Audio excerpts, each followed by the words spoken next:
할렐루야. 1월 10일 금요일 매일 성경 묵상 가이드입니다. 오늘 말씀은 여호수아 7장 16절에서 26절의 말씀입니다. 오늘날의 시대는 과학 수사로 말미암아 그의 모든 미제 사건들을 잘 해결하고 있습니다. 어떤 때는 뉴스에 보면 20년도 훨씬 더 오래된 그런 사건들을 해결을 했다라는 그런 뉴스가 나오는데요. 곳곳에 보면 CCTV가 있고 아무리 오래된 사건도 DNA 조사로 일치되는 범인을 색출하기도 합니다. 그럼에도 불구하고 모든 사건들이 100% 해결되지는 않아요. 오늘 말씀에서 과연 누가 여호와께 온전히 바친 물건을 훔쳤는지 색출하는 장면이 나옵니다. 오늘날과 같은 과학의 시대에 이런 방법이 동원된다면 참으로 놀림감이 되지 않을까 생각되기도 하는데요. 만약 오늘날에도 이 방법을 사용해서 뽑힌 자에게 그 죄를 묻는다면 억울하게 누명을 쓸 수밖에 없을 거예요. 가위바위보로 정해도 억울한데 말이죠. 그렇죠? 이 방법에서 우리가 간과하지 말아야 할 것이 있습니다. 사람이 이 방법을 쓰고자 제안한 게 아니라 바로 하나님이 이 방법을 사용하셨다는 겁니다. 여기에 큰 의의가 있는 거예요. 하나님이 사용하시는 방법에는 하나님의 영이 임하시는 거예요. 흉내내서 하거나 해서는 찾을 수 없다는 것을 유념해야 하죠. 제비를 뽑는 일은 구약의 시대에 하나님의 뜻을 구할 때 종종 사용된 방법이었습니다. 그 제비 뽑기에서 정확하게 아간을 찾아내는 것을 볼 수 있는 거죠. 이스라엘은 12지파로 구성되어 있습니다. 그리고 전쟁에 참여할 만한 남자의 숫자만 하더라도 60만 명 이상이었습니다. 그 중에 한 사람을 색출하는 작업이죠. 아마도 아간은 자기의 범죄가 완전 범죄라고 생각했을지도 모릅니다. 어떻게 60만 분의 1을 찾겠어요?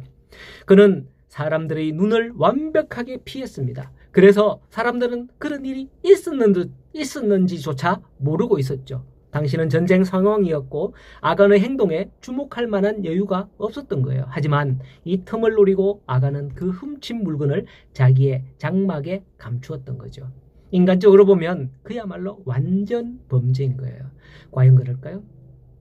제비뽑기로 유다 지파가 뽑혔고 세라 족속이 그리고 삽디의 가족이 뽑혔고 마지막으로 아간이 뽑혔습니다. 하나님은 숨은 죄를 아십니다. 그리고 반드시 그 죄를 찾아내시죠. 다윗이 우리아의 아내를 범하고 우리아를 전쟁터에서 죽게 했지만 다윗은 범죄 사실을 숨겼기 때문에 아무도 몰랐습니다. 하지만 하나님께서는 다 아시고는 나단 선지자를 보내셔서 너는 아무도 모르게 이 죄를 행했으나 그 죄가 백주대낮에 드러날 것이다 라고 호되게 책망하신 적이 있습니다. 아간의 죄는 개인과 가정의 문제에 머무르지 않고 이스라엘 전체를 괴롭게 했습니다. 아간의 죄 때문에 이스라엘은 아이성 전투에서 패했을 뿐만 아니라 자기 동족이요, 친구요, 가족 중에서 죄인을 색출하고 처벌해야 되는 부끄러운 고통까지 겪어야만 했었습니다. 아간은 자신의 범죄가 이스라엘 공동체 전체에 미치는 영향은 미처 생각하지 못했을 거예요. 했다면 이런 죄는 짓지 않았겠죠. 교회 신앙 공동체에서도 마찬가지입니다. 한 사람은 전체를 대표하고 한 사람의 행동은 공동체 전체에 영향을 미칩니다. 교회가 한 사람 때문에 고통당한 적이 있습니까? 교회가 한 사람 때문에 은혜스러운 적이 있었습니까?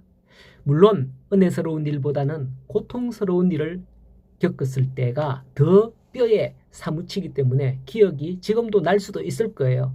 그때 누구 때문에 우리 교회가 힘들었다. 무엇 때문에 아간이 이런 일을 저질렀답니까? 21절에 보니 탐이 났다는 거예요. 예수님께서 누가복음 12장 15절에 보면 삼가 탐심을 물리치라. 모든 탐심을 물리치라 라고 하셨고요. 바울 사도도 갈라디아 5장 24절 말씀에서 그리스도 예수의 사람들은 육체와 함께 그 정욕과 탐심을 십자가에 못 박았느니라 라고 했습니다. 에덴 동산에서의 첫 범죄도 탐심 때문이었습니다. 하와가 선악과를 바라볼 때에 먹은집스럽고 탐스럽다고 했어요. 탐심은 우리의 죄를 인하여서 우리를 죄의 구렁텅이로 몰아넣는 겁니다. 야고보서 1장 15절의 말씀에 보면 욕심이 잉태한 적 죄를 낳고 죄가 장성한 적 사망을 낳느니라 라고 말씀했습니다. 예수님의 말씀대로 삼가 모든 탐심을 물리치는 성도가 되기를 소원합니다. 탐심으로 말미암아 아간은 범죄하였고 결국에는 그 탐심이 아간과 모든 가족과 소유를 멸망케 했던 것입니다. 모든 것을 아시는 하나님 앞에서 온전한 성도로 칭찬받는 저와 여러분들이 되기를 간절히 소원합니다. 오늘도 말씀과 함께 동행하는 귀한 복된 하루가 되십시오.